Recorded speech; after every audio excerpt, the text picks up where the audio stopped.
Senior Kashmiri رہنماؤں شبیر احمد شاہ اور محمد یاسین ملک کے اہل خانہ نے حال ہی میں جیل میں ان سے ملاقات کے بعد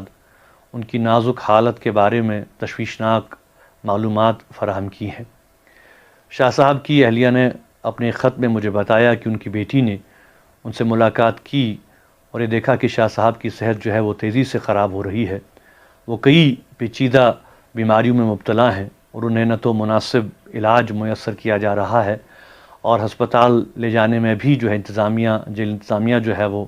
لعل کا مظاہرہ کر رہی ہے۔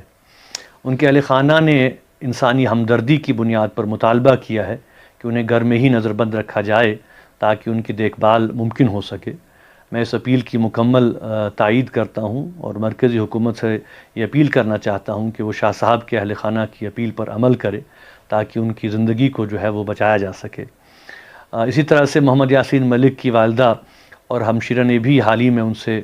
تہران میں ملاقات کی ہے اور انہیں بتایا کہ طویل جو قید و بند کی جو صعوبتیں ہیں انہوں نے ان کی جسمانی اور ذہنی صحت پر شدید اثرات ڈالے ہیں اور وہ فوری طبی امداد کے محتاج ہیں۔ میں حکام سے اپیل کرتا ہوں کہ انہیں فوری اور مناسب طبی سہولیت جو ہے وہ فراہم کی جائے۔ یہ بات انتہائی افسوسناک ہے کہ ہمارے سیاسی قیدی اور نوجوان جو ہیں جیلوں میں سخت اور غیر انسانی حالات میں زندگی گزارنے پر مجبور ہیں۔ یہ خالصتاً انسانی ہمدردی کا معاملہ ہے جسے سیاسی اختلافات اور نظریات سے بالا تر ہو کر دیکھنے کی ضرورت ہے۔ میں حکام اور عدلیہ دونوں سے اپیل کرتا ہوں کہ وہ تمام بیمار اسیران کو فوری اور مؤثر علاج فراہم کرنے کے اقدامات کرے۔ جموں کشمیر اسمبلی میں بھی آج کچھ منتخب نمائندوں نے